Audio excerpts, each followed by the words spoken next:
우리 예수님 부활하셨습니다.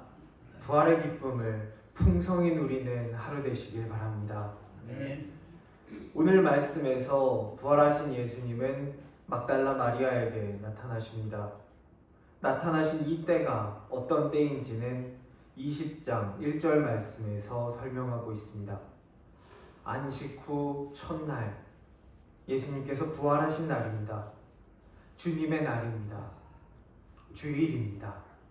오늘 일요일입니다. 우리는 왜 하필 일요일에 예배를 드리나요? 네, 이 날을 기념하기 위해서입니다. 마리아가 예수님의 무덤으로 갔던 때에는 일찍이 아직 어두울 때입니다. 이때는 시간상으로도 일찍이지만 예수의 부활을 아직 믿지 못한 때를 의미하기도 합니다. 어둠은 지나갔고 해는 밝아오고 있습니다.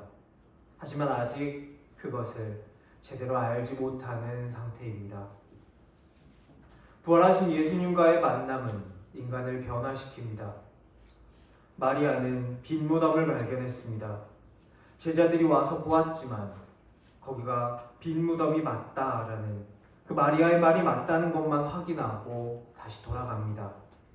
마리아는 무덤 안에서 천사들을 봅니다. 그의 뒤에 오신 예수님을 동산직이라고 착각합니다. 그런 마리아에게 오늘 예수님께서 말씀하십니다. 마리아야. 헬라어 성경에는 마리암이라고 기록되어 있습니다.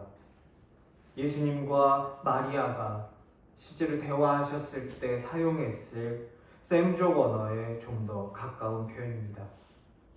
평소에 예수님께서 마리아를 부르시던 호칭이 이것이었을 것입니다. 요한복음 10장에서 예수님께서는 나는 양의 문이다 말씀하십니다. 양은 목자의 음성을 듣습니다. 목자는 자기 양의 이름을 불러서 인도합니다. 예수님의 발치에서 예수님의 말씀을 듣던 마리아를 부르시던 그 음성, 무리 중에 몇 명 더 있던 여러 마리아 중에 특별히 이 마리아를 부르시던 그 호칭으로 예수님께서는 지금 마리아를 부르십니다. 목자가 자기 양의 이름을 부르는 그 음성으로 말입니다. 그 음성을 듣자 마리아의 눈이 열립니다. 인간은 상황에 매몰될 때 보아야 할 것을 보지 못합니다. 예수님의 음성을 듣기 전 마리아는 자신의 감정과 예수님을 잃었다는 상실에 빠져 있었습니다. 예수님은 십자가에서 돌아가셨습니다. 그리고 지금 누군가가 예수님의 시신을 가지고 가버린 것 같습니다. 그것을 목격한 마리아는 정상적인 사고가 되지 않습니다. 내 눈앞에 있는 사람이 누구인지 중요하지 않습니다. 성경에서는 보통 인간이 천사를 만나면 두려워합니다. 대제사장이었던 사가랴조차도 주의 사자가 그의 앞에 나타났을 때 보고 놀라며 무서워했습니다. 마리아는 자신의 앞에 있는 두 사람이 천사거나 말거나 중요하지 않습니다.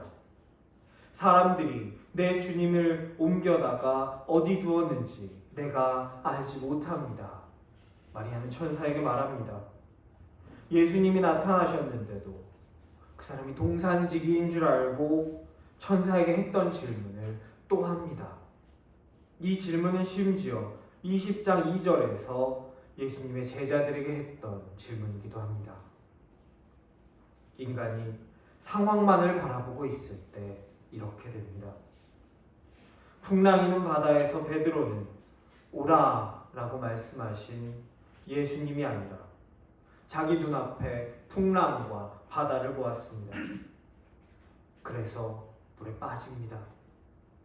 예수님은 그런 베드로를 붙잡아서 건져주십니다.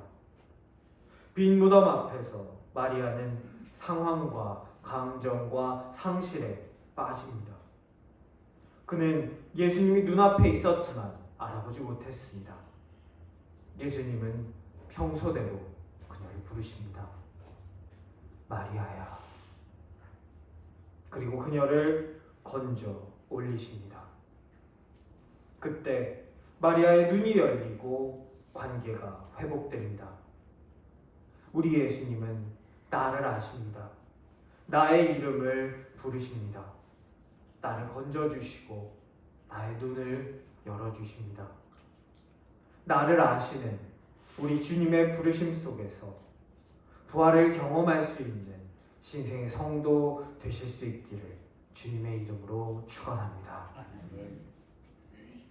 부활하신 예수님과의 만남은 인간에게 사명을 부여합니다.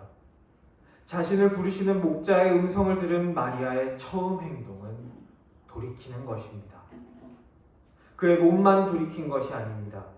자기 자신을 온전히 예수께로 향하게 한 것입니다. 나를 평소처럼 부르시는 그 음성을 듣기 전까지 마리아는 자기 앞에 있는 사람이 동산지기인 줄 알았습니다. 마리아의 관심사는 오직 예수님의 시신을 찾는 것이었습니다. 그녀가 울고 있던 것은 예수님이 십자가에서 돌아가셔서가 아니라 그 시체를 누군가가 들고 간 것 같다라는 그 이유에서였습니다. 그걸 찾는 것만이 예수님을 만나고 눈이 열리기 전에 마리아가 원하던 일이었습니다.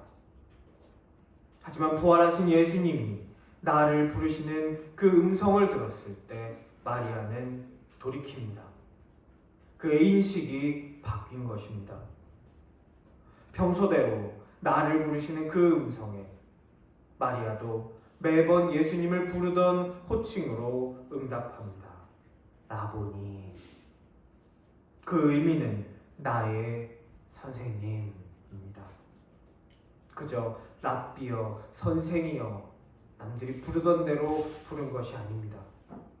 예수님께서 마리아를 부르실 때 제자야, 여자야 이렇게 부르신 것이 아니라 평소에 부르던 호칭대로 그렇게 불러주시던 것처럼 마리아도 그가 평소에 예수님을 부르던 그 호칭으로 대답합니다. 나의 선생님. 돌이키는 것은 예수님을 내가 보고 싶은 대로 보지 않는 것을 의미합니다. 마리아가 음성을 듣기 전까지 그 자신이 보고 싶던 예수님, 그가 원하던 예수님은 시체 예수님이었습니다. 하지만 예수님의 음성을 듣고 돌이킨 마리아는 자기 앞에 계신 부활의 예수님을 바라봅니다. 그분은 이제 더 이상 무덤에 계시지 않습니다. 평소에 나를 부르시던 그 음성대로, 그 호칭대로 부르시는 나의 선생님이십니다. 돌이킨 마리아는 내 앞에 있는 예수님을 내가 보고 싶은 모습대로가 아니라 예수님이 나에게 보여주시는 대로 바라봅니다. 예수님을 바로 보고 있는 마리아에게 예수님은 사명을 부여하십니다. 가서 전하라. 마리아는 부활의 첫 번째 증인이 된 것입니다. 부활하신 예수님과의 만남은 인간을 변화시킵니다. 예수님은 우리의 이름을 부르사 끊어진 관계를 회복시키십니다. 변화된 인간은 돌이켜서 나를 부르신 예수님을 바르게 보게 됩니다. 부활하신 예수님과의 만남은 인간에게 사명을 부여합니다. 부활의 첫 증인이 된 마리아는 가서 전하라 라는 사명을 받았습니다. 오늘 부활을 믿는 우리도 같은 사명을 받았습니다. 우리도 마리아처럼 예수님의 제자가 된 것입니다. 마리아야, 그렇게 부르시는 그 음성으로 나의 이름을 부르시는 그 은혜의 순간이 우리에게도 찾아오기를 축원합니다. 나를 부르실 때 돌이켜서 나의 예수님을 바르게 보고 바르게 따르는 크신 은혜가 여기 모인 부활을 함께 축하하는 우리 신생의 성도들 위에도 충만하게 임하실 수 있기를 간절히 축원합니다. 아멘.